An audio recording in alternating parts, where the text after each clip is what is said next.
Corps à corps, corps à corps.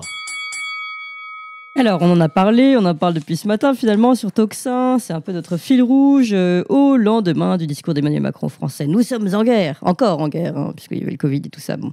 Eh bien, on a repris cette ère grave de 2021, on a de nouveau dit que la patrie avait besoin des Français face à la menace russe, et puis le lendemain, on a eu Ursula von der Leyen qui nous a annoncé son plan. Bon, je vous propose d'écouter quelques extraits d'Emmanuel Macron et de son ton martial. Ce qui fait qu'au-delà du théâtre ukrainien, la Russie est une menace pour les Européens si elle continue à être aussi prédatrice. Et en fait, elle l'est. Parce que ces dernières années se sont multipliés les assassinats d'opposants politiques, les actes terroristes sur le sol européen, chez les Britanniques par exemple, des menaces qu'on appelle hybrides, c'est-à-dire pousser des migrants à la frontière pour déstabiliser un pays, ce qui a été fait ces derniers mois encore à la frontière avec la Pologne, des attaques cyber massives à peu près partout en Europe, des manipulations d'élections comme en Roumanie. Et puis la Russie, elle a changé de posture ces dernières années parce qu'elle a accru sa menace à notre égard. Je vais vous donner deux choses très simples qui ont été impensables il y a même 3-4 ans. Voilà, bon, Emmanuel Macron, c'était le lendemain de sa prise de parole. On voit qui explique à quel point la Russie est une menace. Il est allé un petit peu plus loin, on va écouter juste après. Au-delà de l'Ukraine, la menace russe est là et touche les pays d'Europe. Nous touche. La menace russe, en tout cas, on a bien compris. Alors, Donald Trump, lui, a déclaré le 7 mars, lorsqu'il était interrogé sur les propos d'Emmanuel Macron, que l'Europe poussait à une troisième guerre mondiale. Je vous propose d'écouter un extrait. Donc, on a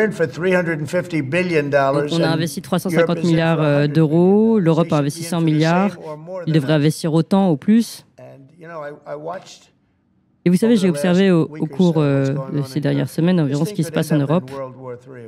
Cette situation pourrait vraiment mener à une guerre mondiale. Elle pourrait vraiment finir en troisième guerre mondiale. Et nous devons l'arrêter. Voilà ce qu'a dit Donald Trump. Alors, côté italien, on a entendu Giorgia Meloni refuser la proposition de la France ou du Royaume-Uni d'envoyer des troupes européennes comme ils disent, de maintien de la paix en Ukraine. Vous pouvez y aller, mais pas avec mes soldats, a-t-elle répondu de manière vive.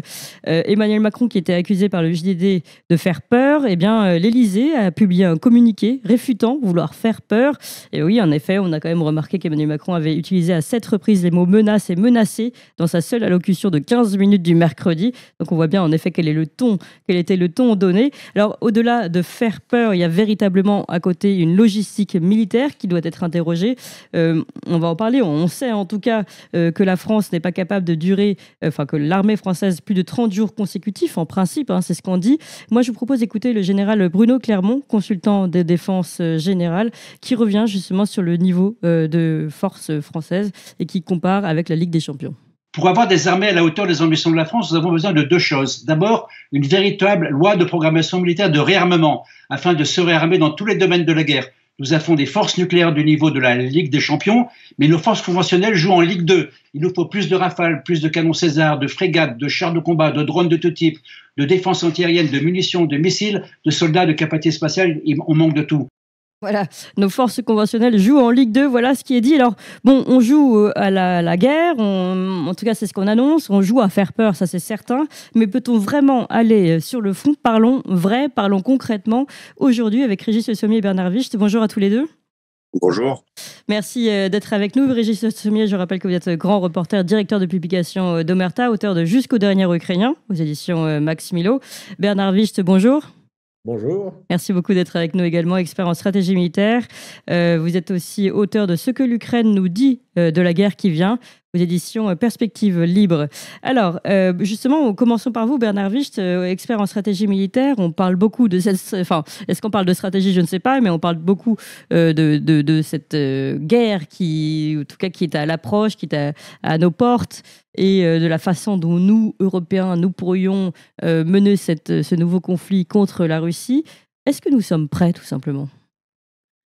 Alors, j'aimerais distinguer deux choses. Oui.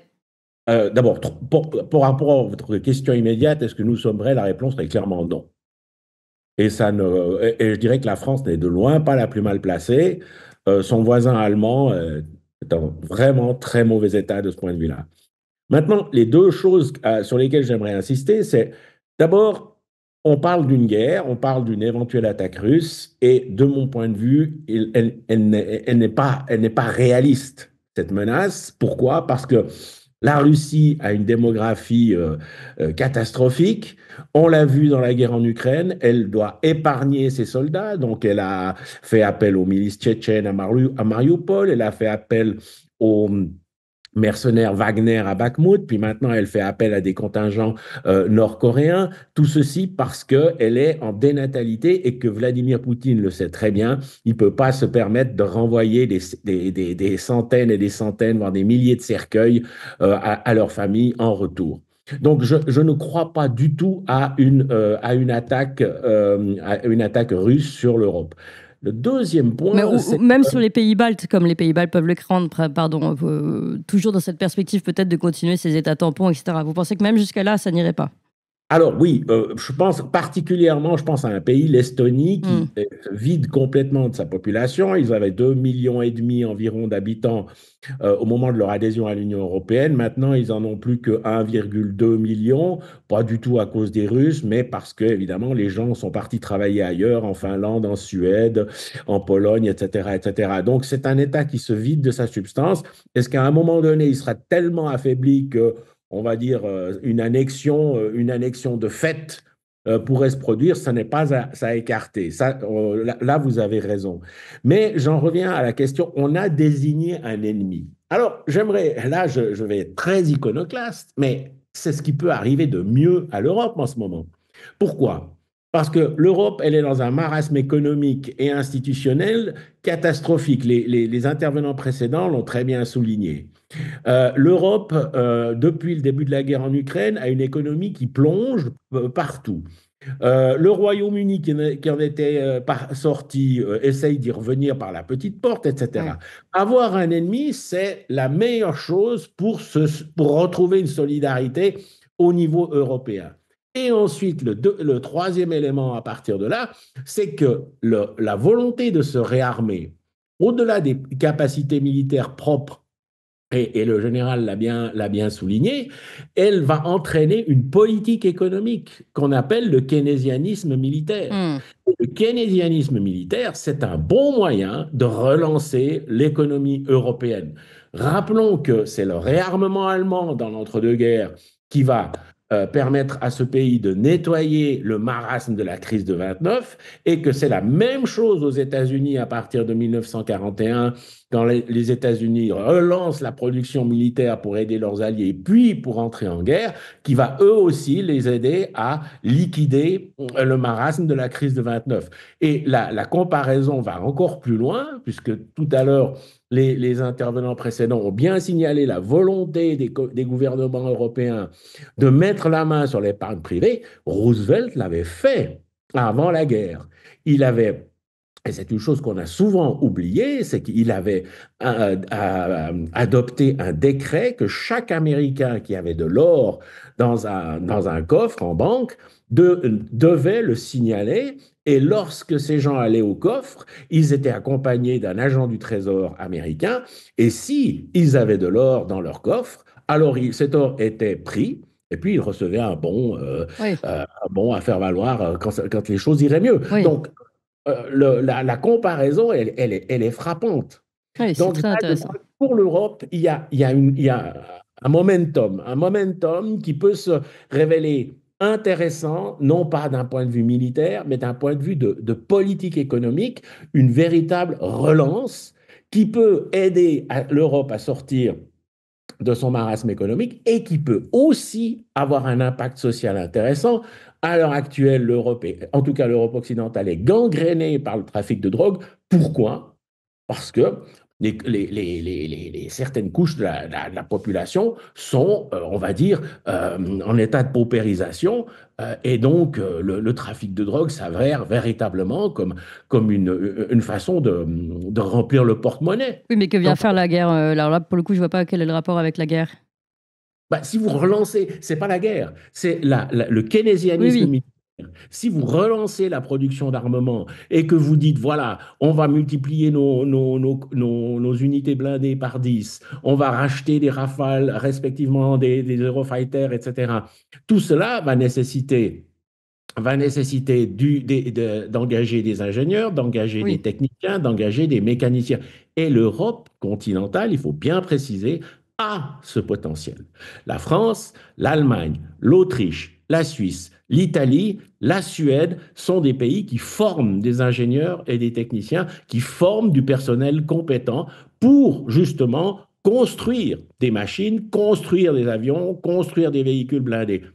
Une différence importante avec les États-Unis qui n'ont pas cette compétence-là et oui. pas ce personnel, puisque depuis bientôt 30 ou 40 ans, ils ne forment ni ingénieurs ni techniciens. Hmm. Le pataquès du 737XX, qui depuis combien d'années n'arrive pas à décoller, en est l'illustration la plus flagrante. Donc voilà, c'est un peu un propos iconoclaste, une interprétation iconoclaste que j'ai là, mais qui, je pense, du point de vue macroéconomique, ouvre une possibilité. De Et le compréhension. fait Oui. que les chefs d'État européens, les 27 se sont mis d'accord là-dessus malgré leurs divergences. Pas l'Italie, hein. L'Italie s'est mise de Les côté. 800 milliards, oui. Oui. Les troupes au sol, je pense que ça, c'est Hmm. un côté accessoire. Mais les 800 milliards, les 27 se sont mis d'accord. Oui. Et France et Angleterre, et ça, c'est à relever, parce que c'est toujours un petit peu le jeu de pousse-toi, c'est moi, non, c'est moi, etc. Donc, il y a toujours eu une compétition amicale, mais une compétition assez forte au niveau politique entre la France et le Royaume-Uni. Et là, les deux ont été immédiatement sur la même longueur d'onde. La même oui. longueur d'onde. La différence pour la Grande-Bretagne, c'est exactement la même que pour les États-Unis. Ils ne forment plus d'ingénieurs depuis des décennies et des décennies. Hmm. Mais l'Europe continentale, j'ai oublié encore, la République tchèque forme des ingénieurs et des techniciens de grande qualité. Hmm. Je ne veux pas monopoliser la parole, mais je vois ça vraiment sous... On a compris. Keynésianisme militaire, en effet, avec cette volonté finalement de relancer un grand plan économique au niveau européen. Et derrière, on va dire ces mouvements de bras militaires. Alors, bellicistes en tout cas. Alors justement, je voudrais revenir. Régis Le Sommier, d'abord, est-ce que vous êtes d'accord avec cette analyse de Bernard Wicht, première chose? Et puis moi, je voulais quand même qu'on revienne, parce que avant d'aller sur cette analyse macroéconomique qui est passionnante, puisqu'elle nous permet de mieux comprendre ce qui se joue devant nous et pourquoi tout le monde s'aligne, on joue quand même, encore une fois, à faire peur, on joue encore à parler de guerre, voire guerre mondiale. Donc on aimerait bien refaire encore un point sur notre armée, sur les compétences européennes, si vous voulez bien faire ça aussi. Vous voulez que je réponde sur l'armée? Donc comme vous voulez, dans le sens que vous voulez. Non, en fait, sur le discours d'Emmanuel Macron, moi, il y a quelque chose, et puis globalement, par rapport à ce que je viens d'entendre là, il y a quelque chose d'un petit peu, je dirais, à contre-temps. C'est-à-dire que Emmanuel Macron nous fait peur, on l'a vu avec des accents que n'aurait pas renié un Charles Péguy, des termes utilisés, l'âme de la force d'âme de la France, des choses qu'on n'entend pas habituellement chez Emmanuel Macron. Et puis surtout, chaque phrase d'Emmanuel Macron est souvent, quand il parle de la France, il y a souvent l'Europe derrière. Là, il n'y avait pas l'Europe, ou très peu, dans ce discours, et qui sonnait presque comme une mobilisation générale. Donc, le président veut le lendemain, d'ailleurs, il a eu télé encore plus loin en utilisant le terme de menace existentielle en parlant de la Russie. Donc, il veut vraiment nous faire peur, même si l'Élysée dit que par rapport au titre du JDD, ce n'est pas ça, etc., etc. En fait, quand on a besoin de corriger comme ça veut dire qu'il y a quand même un fond de vérité qui est émis par ce journal. Donc, le problème, il est que, moi, je dis à contre-temps. Pourquoi? Parce qu'on se retrouve d'abord avec un personnel politique qui était responsable, Emmanuel Macron compris, hein, on se souvient du limogeage du général de Villiers, on ne va pas revenir dessus, mais qui ont été responsables d'un recul du budget de la défense, qui est devenu une véritable variable d'ajustement du budget, alors que d'autres budgets, comme l'éducation nationale et autres, on ne pouvait pas les toucher. Depuis 40 ans, on a réduit nos compétences, on a réduit la taille de notre armée, tout simplement. On a d'ailleurs aussi vendu des fleurons de l'industrie de défense à des pays étrangers. Enfin, il y a eu quand même un recul, on va dire, de l'armée française, même si elle reste très la première en Europe, en tout cas dans le cadre de l'Union européenne, et qu'elle a effectivement énormément de compétences encore, même si elle n'est pas habituée à mener des guerres de haute intensité comme celle qui se déroule en Ukraine, elle reste une bonne armée. Mais on a réduit considérablement. Donc ce personnel politique, il est présent, et aujourd'hui, il nous explique qu'il y a urgence. Effectivement, il y a urgence, mais si on doit retrouver des capacités, imaginons, dans le cadre d'un affrontement avec la Russie, c'est dans 5 ans au minimum, dans 10 ans au minimum, en gros, plus vraisemblablement. 10 ans qu'on aura cette capacité. Or, la guerre en Ukraine, elle se joue aujourd'hui. Et encore une fois, par rapport au discours d'Emmanuel Macron, il y a quand même un décalage énorme quand on est de dire finalement la guerre est imminente, elle est aux portes de nos frontières, etc. Ou comme Jean-Noël Barrot l'explique, la ligne de front s'est rapprochée. Bon, elle s'est rapprochée de 200 km. Les Russes, en 2 ans, ont pris 200 km dans le Donbass. Voilà comment la ligne de front s'est rapprochée. Oui, certes, la menace est là. Certes, il existe une tension avec la Russie. Mais comment peut-on faire croire qu'on est au bord de la guerre alors que Russes et Américains, dans le même temps, sont assis autour d'une table pour négocier la paix en Ukraine? Y aura-t-il les Ukrainiens? Y aura-t-il les Européens? Ça, on ne sait pas encore. Monsieur Zelensky, ce matin, se rend à Riyad pour discuter avec le prince héritier Mohamed bin Salman, et demain, une délégation ukrainienne commence à parler de paix et de négociations avec la délégation américaine. Donc, quelque part, on avance dans ce processus. Il y a eu la réunion de Riyad, il y a eu celle d'Istanbul, et nous, dans l'histoire, on dit oui, attention, la guerre est à nos portes. Ça, c'est le premier point. Deuxième point, moi, j'ai un problème aussi avec cette rhétorique qui veut que l'Europe, ça y est, l'Europe se mobilise, les 800 milliards, etc., et on va pouvoir prendre la place des Américains qui ne sont plus un allié très fiable, qui ne sont plus pour certains du tout un allié, et qui vont se retirer du théâtre ukrainien. On le voit bien, ce qui s'est passé hier à Soudja, à Koursk, est une des conséquences du désengagement américain, c'est-à-dire que l'offensive ukrainienne en Russie, dans l'oblast de Koursk, eh bien, risque d'être annihilée à cause justement de l'absence de partage, entre autres, de l'absence de partage de renseignements entre Américains et Ukrainiens qui a cessé complètement. Mais imaginons quand Emmanuel Macron nous explique qu'il faut continuer à mener ce combat, qu'il faut repousser la Russie quelque part. Comment pourrions-nous repousser la Russie, nous, Européens, aujourd'hui, sans les Américains, alors que depuis 3 ans, dans cette guerre en Ukraine, où nous avons participé, où nous avons mis la main à la pâte, où nous avons livré des armes, des canons César, des AMX, etc. Oui. Comment pourrions-nous gagner cette guerre sans les Américains, alors que depuis 3 ans, nous ne la gagnons pas avec eux? Il y a quand même une incohérence dans ce discours. Et puis, je vous dis, pour moi, ça me paraît être assez alarmiste pour déclencher finalement une sorte de suspicion. Est-ce que ce n'est pas de la part, comme le disait Jean-Marie Roire dans Le Figaro, de la part d'Emmanuel Macron, une manière de monopoliser une scène sur laquelle il a encore du pouvoir, alors que au niveau interne, au niveau de son gouvernement, eh bien, il n'a plus ce pouvoir, il n'a plus cette latitude. Donc, il lui reste quoi? Le domaine réservé, la défense et l'international. Voilà. Mais attendez, parce qu'en fait, à vous entendre tous les deux, Bernard Wich, Régis Sommier, le premier dit derrière il y a une volonté macroéconomique, le deuxième dit derrière il y a une volonté politique de récupération, finalement, de retrouver un peu une France unie derrière un ennemi commun, ou une Europe unie derrière un ennemi commun. Et puis on peut aller plus loin, on peut aller même interroger le fait que peut-être bientôt il y aura des censures au nom de lutte contre l'ingérence étrangère qui pourront aller censurer plus que ça et tous les ennemis d'Emmanuel Macron. On peut, voilà. Mais finalement, quand on se dit il y a tout ça qui est derrière, et vous le décrivez, mais il y a quand même aussi véritablement une guerre qui est en jeu. Et comme l'a dit Donald Trump, alors est-ce que ça aussi c'est du pipeau, mais qui a dit attention, on peut basculer dans la 3e guerre mondiale. Jusqu'à quand on joue avec des mots pareils, avec c'est pas que des mots, puisque là on est en train de réarmer l'Europe, on est en train d'enclencher des grands plans. Jusqu'où ça va aller dans cette tentative de récupération, on l'a dit, économique ou politique, finalement. Mais derrière, il y a quand même un front qui est en train de s'organiser, c'est ça que je veux dire. Régis Sommier, puis Bernard Wich.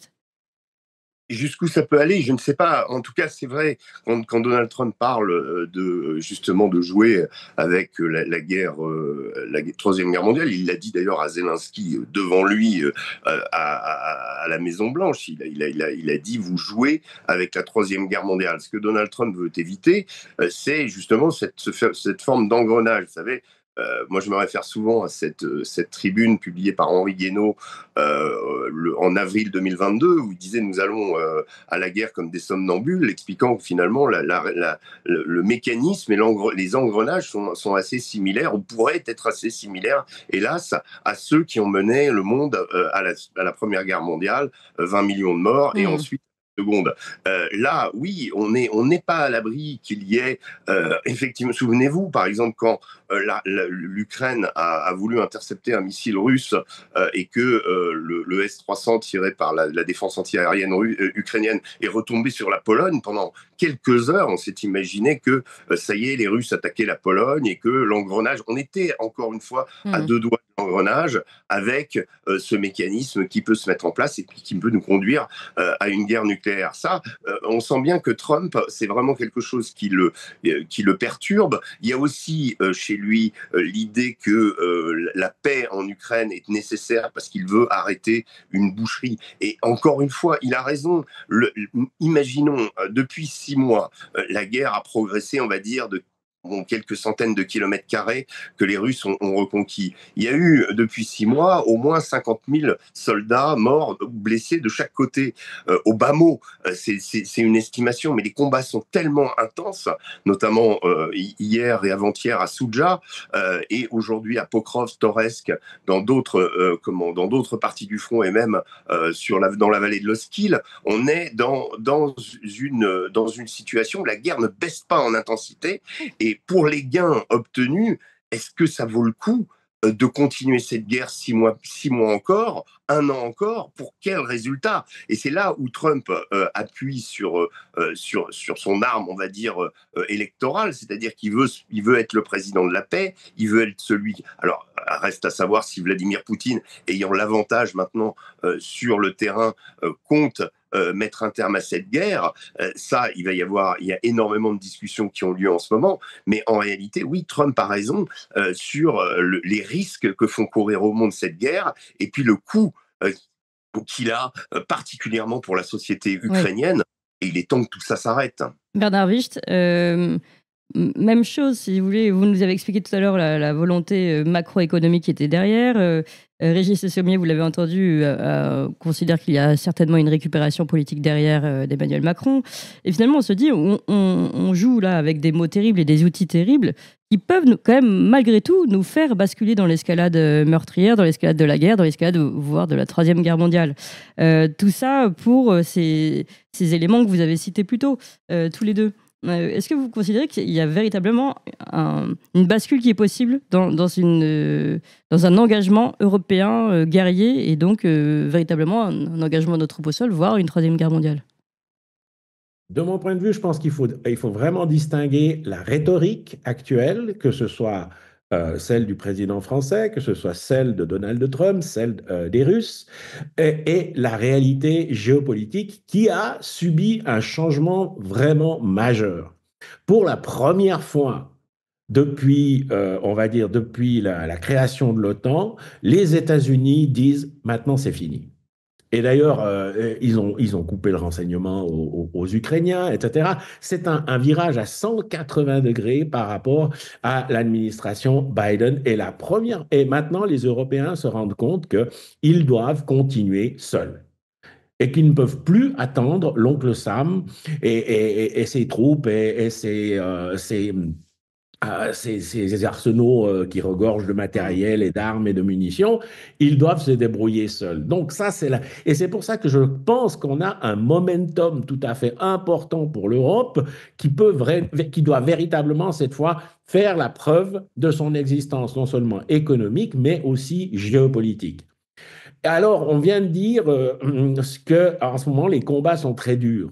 Alors, j'ai envie de dire, encore une fois, ce que je vais dire est très iconoclaste, voire même d'une froideur redoutable. C'est que c'est généralement ce genre de situation avant la paix. Chacun des protagonistes essaye de gagner, essaye de prendre des gains territoriaux qui lui donneront une position solide à la table des négociations.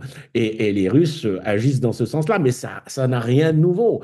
La guerre de Corée présente un exemple similaire. La fin de la guerre du Vietnam, c'est la même chose. Alors qu'on négocie à Genève, les combats se durcissent dans la péninsule indo-chinoise. Donc ça, c'est une réalité. Ce qui est important, c'est que l'Europe a maintenant les cartes en main et surtout, je dirais, l'obligation de faire front. Et tout d'un coup, la carte géopolitique de l'Europe change complètement. C'est intéressant de voir que dans le discours et je parle vraiment de l'accord sur les 800 milliards pour relancer les industries de défense européennes. Je rappelle une chose, c'est que l'économie russe, elle est montée en puissance exactement avec le même système. À partir de 2023, quand les industries de défense russes commencent à tourner à plein régime, peut-être pas à plein régime, mais à un régime largement supérieur, le taux d'emploi augmente, les salaires augmentent parce que les autres secteurs de l'industrie doivent aussi s'adapter et l'économie russe se renforce. Donc, pourquoi l'Europe ne vivrait pas la même réalité alors que maintenant, elle va plutôt mal? Donc, de ce point de vue-là, c'est vrai que je pense qu'il faut vraiment distinguer la rhétorique qui est belliciste, et la situation géopolitique. Et un dernier mot sur les États-Unis, parce que le président Trump a compris et il le dit avec ses mots, hein, avec sa fougue, etc., mais que la surexpansion impériale des États-Unis depuis la fin de la guerre froide a entraîné le pays dans un gouffre. Et donc maintenant, il veut casser ça à sa façon, hein, de manière, on va dire, relativement brutale, un peu comme un cow-boy. Hein. Oui. Donc, il veut reprendre le Groenland, alors que le Danemark est un allié privilégié des États-Unis depuis des décennies et des décennies. Il parle de faire du Canada le 51e État, alors que les Canadiens sont des alliés fidèles des États-Unis. Donc, on voit très bien que, je dirais, le souci n'est plus du tout de rétablir une hégémonie américaine, quelle qu'elle soit, mais de se dégager de toutes ces obligations stratégiques qui grèvent complètement l'industrie américaine. Je crains que tout ça ne débouche sur rien, parce que, comme je l'ai dit, les infrastructures industrielles américaines sont moribondes. Et que là, il va pas réussir à le remonter. En revanche, l'Europe, on l'a dit, l'Europe, pour se réarmer, elle va avoir besoin de temps. Ça ne va pas se faire en une année, en 2 ans. Je pense qu'il faut compter minimum 5 à 10 ans. 10 ans, ça me semble beaucoup plus réaliste. Et c'est un horizon qui est, à mon avis, tout à fait intéressante pour la construction européenne. Ce qui a aussi changé dans le discours de Mme von der Leyen lors du sommet des 27, c'est que tout d'un coup, on ouvre la porte, et ça c'est symptomatique, on ouvre la porte aux pays européens non membres de l'Union européenne. On a parlé de la Turquie, on a parlé de la petite Suisse, on a parlé du Royaume-Uni, alors qu'avant, le discours, il était extrêmement agressif vis-à-vis des pays que je viens de mentionner. Vous n'êtes pas chez nous, vous n'êtes pas dans le club, donc débrouillez-vous et subissez-en les conséquences. Tout d'un coup, le discours change, là aussi à 180 degrés, parce qu'on a besoin tous les uns des autres. Je peux vous dire que dans notre petit pays, en Suisse, on a un débat qui est totalement similaire. On a économisé sur la défense, on a bradé des entreprises de défense à l'étranger, etc., etc. Donc, tous les pays européens sont plus ou moins dans la même situation. Les seuls qui ont, je dirais, déjà une défense solide, c'est les Polonais. Mais tous les autres doivent reconstruire. Et c'est là, et là je parle en termes de politique économique, hein, je ne parle pas en termes militaires, je parle en termes de politique économique, c'est une grande chance pour l'Europe. Alors évidemment, on ne peut pas faire une telle politique économique, dire qu'on va engager 800 milliards de dollars pour les industries de défense, alors que à première vue, il y a quand même des domaines qui sont en plus mauvais état que les industries de défense en Europe. Il y a forcément la nécessité d'avoir un discours assez belliciste. Je reconnais que on change de ton, on change de ton. Et Vladimir Poutine, lui aussi, il a besoin de ce discours. Et lui aussi, il a besoin de ce discours pour, je dirais, pour conserver l'union sacrée des Russes autour de son leadership. Donc, voilà. Enfin, la différence, c'est que la Russie, elle est vraiment sur le fond, alors que nous, non. Donc, c'est sûr qu'on comprend que lui, il a besoin de son discours pour garder une mobilisation et une industrie militaire. Mais nous, on aurait une industrie militaire sans même être vraiment sur le front, d'après ce que je comprends. Alors, c'est d'abord, je pense que le front, excusez-moi de le dire comme ça, parce que là, je suis tout à fait dans la lecture des événements selon le principe de l'économiste autrichien Hayek, qui disait sans la théorie, les faits restent muets. Et si on prend cette approche, si on prend la mauvaise grille, ou disons une grille d'interprétation inadaptée, on va avoir une réponse inadaptée.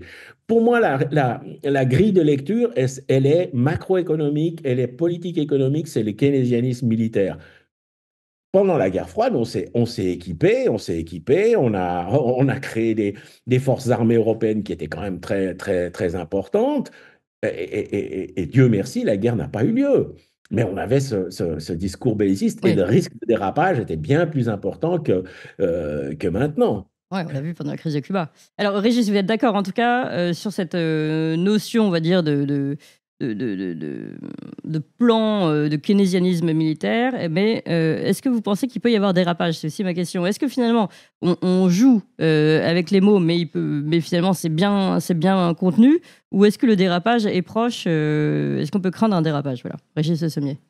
Moi, j'ai une petite remarque à formuler par rapport à ce qui a été dit. Moi, je ne crois pas que l'Europe, sur la guerre en Ukraine aujourd'hui, sur ce qui est en train de se passer globalement, internationalement, et du tout les cartes en main. L'Europe n'a pas du tout les cartes en main, elle est écartée des négociations. Les Américains l'ont bien souligné d'ailleurs en faisant une bilatérale à Riyad. Là, aujourd'hui, les discussions entre Américains et Russes se sont poursuivies à Istanbul. Aujourd'hui, le centre du monde, le cœur névralgique du monde diplomatique, c'est on signe plus des traités à Versailles ou à Sèvres, on signe des traités, on risque de signer des traités à Riyad ou à Istanbul. Donc, il faut comprendre qu'aujourd'hui, les Américains et les Russes négocient et nous n'avons pas voix au chapitre. Alors, on a peut-être sommé, d'ailleurs, les Américains nous ont dit relevez vos budgets de la défense et occupez-vous de l'Ukraine. Ils nous ont donné cette consigne. C'est pas que Donald Trump, d'ailleurs, son ministre des Affaires étrangères, son ministre de la Défense, Pete Hegseth, l'a bien précisé. Et donc, mais en dehors de ça, on n'a pas du tout la main. On est, comment je dirais, pris. On est un peu comme on était tellement habitués à suivre les Américains aveuglément depuis des décennies qu'aujourd'hui ils nous lâchent, on ne sait pas très bien comment les choses s'organisent. Et puis même en termes européens, certes, il y a une occasion historique pour l'Europe de montrer ce qu'elle a dans le ventre et de finalement exister, mais pour le moment, les choses sont très, vous avez souligné, Clémence, tout à l'heure, le fait que Giorgia Meloni refuse d'envoyer des troupes sur le front. Elle est quand même très dans le camp de Trump et d'Elon Musk. Sur l'alliance franco-britannique non plus, je suis pas du tout d'accord. Les Français et les Anglais ont dit on va envoyer des troupes. Emmanuel Macron s'est empressé de proposer un plan de paix qui arrêterait les opérations dans un premier temps dans les mers et sur les océans, que d'ailleurs Volodymyr Zelensky a repris à son compte aussi, mais les Anglais le lendemain matin ont dit qu'ils n'étaient pas d'accord avec ce plan. Donc on a remarqué que ce sommet qui avait été rassemblé à la hâte après l'explication, le clash de la Maison-Blanche entre Zelensky, Trump et J.D. Vance, eh bien, n'a pas finalement donné grand-chose. Alors, il y a eu l'annonce des 800 milliards, certes, mais tout ça va demander énormément de temps. Or, la question de la guerre en Ukraine, elle va se jouer dans l'année qui vient, au maximum, si ce n'est pas avant. Et le bellicisme, je veux bien, mais si la guerre en Ukraine s'arrête et qu'il y a un cessez-le-feu qui est imposé et qui dure et que il y a des solutions qui se trouvent, on va plus être sur une donne belliciste, en tout cas pour ce qui est du côté de l'Ukraine. Donc là, il y a quand même, on n'est quand même pas très en forme déjà. On a peut-être une occasion de relever nos budgets, on a peut-être une occasion d'exister militairement hors de l'OTAN. Et puis là, c'est pareil. Sur la question de l'OTAN, on ne sait pas très bien comment les choses vont se passer. On sent qu'il y a des tentations du côté américain de lâcher l'OTAN. Ça voudrait dire à nouveau un bouleversement, ça veut dire un bouleversement de nos habitudes, de 50 ans d'habitudes de coopération avec les États-Unis. Donc tout ça nous met dans une situation où moi je dis catégoriquement, nous n'avons pas les cartes, nous sommes un peu comme Zelensky, nous sommes victimes des événements, on peut se réorganiser, on peut profiter de ça pour dire oui, on existe, et ensuite arriver à peser, mais pour le moment, on ne pèse pas du tout. Merci beaucoup, en tout cas, à tous les deux, Régis Le Sommier et Bernard Wicht. Régis Le Sommier, je rappelle que vous êtes directeur de publication d'Omerta et auteur de Jusqu'au dernier Ukrainien aux éditions Max Pelot. Merci encore. Mais Régis Le Sommier, Bernard Wicht, expert en stratégie militaire, auteur de Ce que l'Ukraine nous dit de la guerre qui vient aux éditions Perspective Libre. Merci à tous les deux. Et Tocsin continue. Vous avez aimé cette émission, vous voulez que l'on continue d'exister et de creuser ces sujets. Sachez que nous n'avons ni subvention, ni milliardaires, ni oligarques derrière nous, que nous ne dépendons que de vous. Donc faites un don à tocsin-media.fr, tocsin-media.fr, et encore mieux, faites un don régulier pour que nous continuions d'exister. Merci.